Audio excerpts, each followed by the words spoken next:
Hello મિત્રો, આજે આપણે જોશું કે દુનિયામાં એવા પણ દેશ છે કે જ્યાં ટેક્સ વસૂલાતો નથી, છતાં પણ એ દેશ છે એ સમૃદ્ધ છે.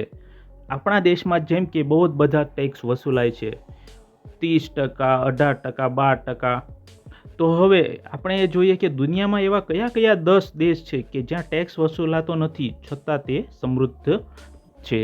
તો વિડીયો જોજો પૂરો, અને જો સારો લાગે તો પ્લીઝ તમારા મિત્રોને પણ શેર કરજો. ચેનલમાં ન હો તો ચેનલને સબસ્ક્રાઈબ કરી બેલ આઇકન ઓન કરી દેજો. તો ચાલો શરૂ કરીએ. આપણે સૌ જાણીએ જ છીએ કે હમણાં નિર્મલા સીતારમણે કેન્દ્રીય બજેટ રજૂ કર્યું છે. ખેડૂતો, યુવાનો અને મધ્યમ વર્ગને ફોકસમાં રાખી જાહેરાતો કરી છે. નવા ટેક્સ રેજિમમાં અનેક સુધારા કરવામાં આવ્યા છે. પરંતુ શું તમે જાણો છો કે દુનિયામાં એવા ઘણા દેશ છે જ્યાં ₹1 પણ ટેક્સ લેવામાં આવતો નથી? હવે પ્રશ્ન એ છે કે ટેક્સ વિના દેશમાં અર્થતંત્ર કેવી રીતે વિકસી રહ્યું છે? તો ચાલો આપણે જોઈએ. તો પહેલો દેશ છે એ છે યુએઈ. વિશ્વના ડાયરેક્ટ ટેક્સ ફ્રીની દેશોમાં યુએઈ પ્રથમ ક્રમે આવે છે. તે દેશના નાગરિકો પાસેથી કોઈપણ પ્રકારનો પર્સનલ ટેક્સ વસૂલતો નથી. ડાયરેક્ટ ટેક્સના બદલે ઇનડાયરેક્ટ ટેક્સ જેમ કે વેટ અને અન્ય ડ્યુટી પર નિર્ભર કરે છે. યુએઈ ઇકોનોમી ઓઇલ અને ટુરિઝમના કારણે ખૂબ જ મજબૂત છે. યુએઈમાં લોકોને ઇન્કમ ટેક્સમાં રાહત છે. બીજા દેશની વાત કરીએ તો તે છે બહેરીન. ટેક્સ ફ્રી દેશોની યાદીમાં બહેરીનના નામ પણ સામેલ છે. આ દેશમાં પણ કોઈ પ્રકારનો ટેક્સ વસૂલાતો નથી. દેશની સરકાર પણ દુબઈની જેમ જ પ્રમુખ રૂપે ડાયરેક્ટ ટેક્સના કારણે ઇનડાયરેક્ટ ટેક્સ અને અન્ય ડ્યુટી પર નિર્ભર છે. દેશના નાના પ્રોફેશનલ્સ અને સ્ટાર્ટઅપ્સ માટે અનુકૂળ છે. ત્રીજો નંબર, કુવેત. કુવેત પણ ટેક્સ ફ્રી દેશોની યાદીમાં સામેલ છે. અહીં કોઈ પણ પર્સનલ ટેક્સ વસૂલાતો નથી.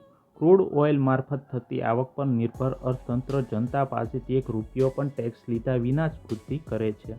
કુવેતના અર્થતંત્રનો સૌથી મોટો હિસ્સો ક્રૂડ ઓઇલની નિકાસમાંથી આવે છે, જેથી તે ડાયરેક્ટ ટેક્સ વસૂલતા નથી. પછી છે સાઉદી અરબ.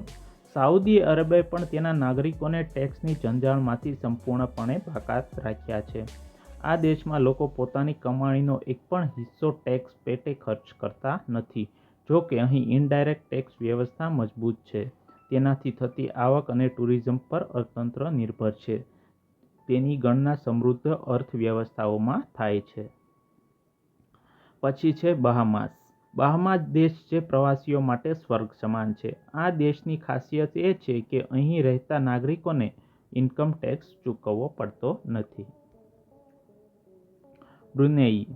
ક્રૂડ ઓઇલના ઉત્પાદનથી સમૃદ્ધ બ્રુનેઈ ઇસ્લામિક કિંગડમ વિશ્વના દક્ષિણ-પૂર્વ એશિયામાં સ્થિત છે. અહીં લોકોને કોઈપણ પ્રકારનો ટેક્સ ચૂકવવો પડતો નથી.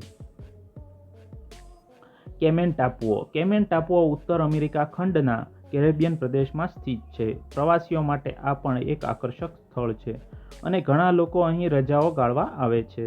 સૌથી મહત્વની વાત એ છે કે આ દેશમાં કોઈએ ઇન્કમ ટેક્સ ભરવો પડતો નથી. પછી છે ઓમાન દેશ. આ યાદીમાં બહેરીન અને કુવેત ઉપરાંત ગલ્ફ દેશમાં ઓમાનનો પણ સમાવેશ થાય છે. ઓમાનના નાગરિકો તેમને ઇન્કમ ટેક્સ ચૂકવવો પડતો નથી. તેમનું કારણ ઓમાનનું મજબૂત ઓઇલ એન્ડ ગેસ સેક્ટર છે. પછી છે કતાર. ઓમાન, બહેરીન અને કુવેતની જેમ કતારની ઇકોનોમી પણ ક્રૂડ ઓઇલ પર નિર્ભર છે.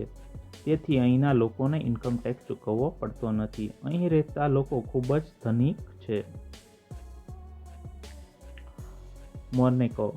મોનેકો યુરોપનો ખૂબ જ નાનો દેશ છે. આમ છતાં અહીંના નાગરિકોને ક્યારેય ઇન્કમ ટેક્સ વસૂલાતો નથી.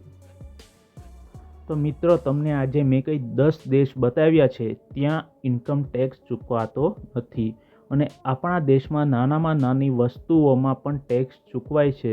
તો કોમેન્ટમાં જરૂરથી તમે લખજો કે તે ટેક્સ ઓછો થવો જોઈએ કે નહીં. વિડીયો સારો લાગ્યો હોય તો લાઈક, શેર અને સબસ્ક્રાઈબ કરજો. તો મળીએ બીજા વિડીયોમાં. ત્યાં સુધી ધન્યવાદ. જય હિન્દ, જય ભારત.